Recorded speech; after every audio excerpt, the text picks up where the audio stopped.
लघुचाप जनित वर्षा जोगु बेहाल हो पड़ी तीड़ी ब्लॉक लंजातारा गाँ। आप सीधा सड़क दृश्य देखुवे लंजातारा जो गाँ अच्छी से गाँव दृश्य सीधा सड़क देखुवे। ये गाँव मझी भागरे जो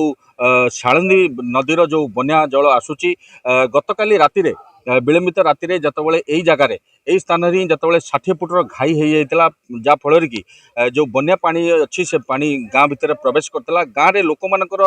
असुविधार सम्मुखीन न होते लोक मैंने किंतु बिलरे 2 ରୁ 3 फुट पानी जमी जाइए किंतु दुखर विषय विभाग अधिकारी मैंने आसी कौन काम निजे करना। बर्तमान गाँ लोक मैंने सीधा सड़क दृश्य देखुवे यही गाँव ही किसी वयस्क लोक मैंने युव गोष्ठी मैंने निजे बस्तार बाली बस्ता आणिक निजे से पैकिंग कर जेहेतु बन्यार परिस्थिति जेहेतु 2 दिन सरकार कही पाणीपाग विभाग सूचना देते 2 दिन पर आहरी प्रबल वर्षा हम ताकू दृष्टि रखी गाँ लोक युवक गोष्ठी मैंने निजे बन आम पाखे अच्छा वयस्क लोक कौन कहे जो गतकाल बन्या परिस्थिति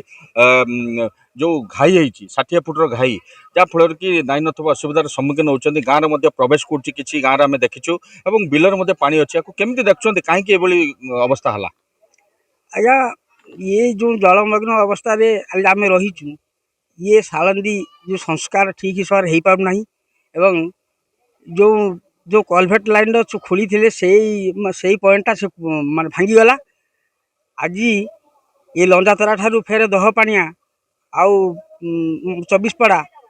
पर्यंत ये टोटाल ये पानी ये जलमग्न अवस्था रहीचु ये तला तली सब नष्ट हो जाइए आम सही न पारी सारे एटिकी ये जो पिला को सब डकाडकी करी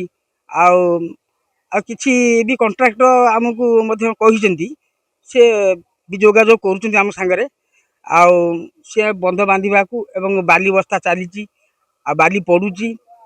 आम पिला माने आहरी भी मैं बांधापी मोर कूल बंध लंबा लाइन धरिकी रही छिड़ा तेज निश्चित भाव में कहवा कथा स्थायी प्रतिकार ना जहाँफल कि बारंबार जितेबाला प्रबल प्रबल वर्षा हुए जो बन्या परिस्थिति सृष्टि हुए सालंदी नदी में से गाँव एभली दृश्य देखा मिले आम पाखे अच्छा जड़े युवक अच्छा जो मैंने कि दीर्घ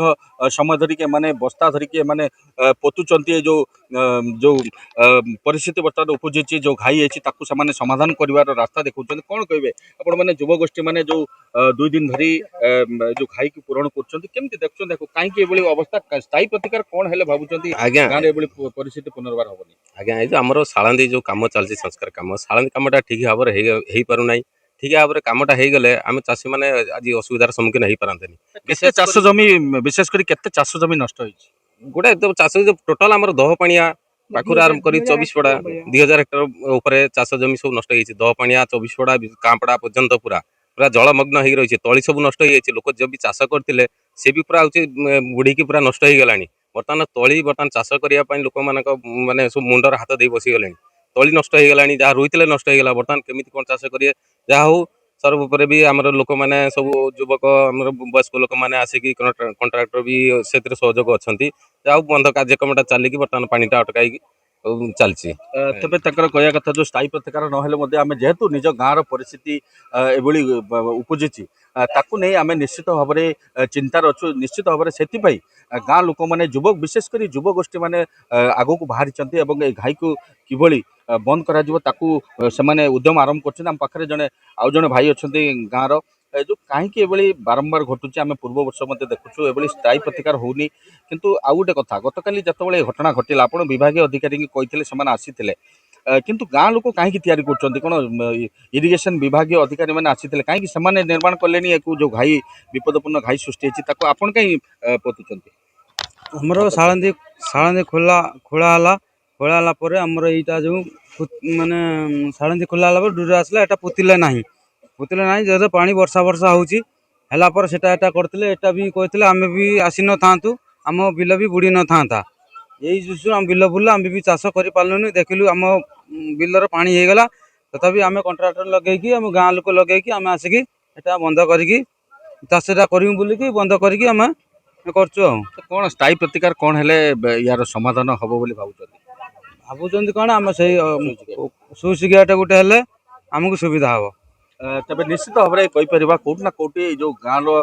ଯୋଉ ଦୀର୍ଘ ଦିନର ଯୋଉ ସମସ୍ୟା ଅଛି ଏଇ ଗାଁର ନିଶ୍ଚିତ ଭାବରେ ଯୋଉ ଏଇ ଘାଇ ସୃଷ୍ଟି ହେଉଛି ପ୍ରତିବର୍ଷ ଏଇ ଯୋଉ ଆଖପାଖ ଅଞ୍ଚଳର 2-3ଟି ପଞ୍ଚାୟତ ଅଛି ୟାର ପ୍ରଭାବିତ ହେଉଛନ୍ତି ଯାହାଫଳରେ କି ଚାଷ ଜମି ଯୋଉ ଚାଷ ଜମି ଅଛି ଆଖପାଖ ଅଞ୍ଚଳରେ ନାହିଁ ନଥିବା ଅସୁବିଧାର ସମ୍ମୁଖୀନ ଯୋଉ ଦୀର୍ଘ ଦିନର ଯୋଉ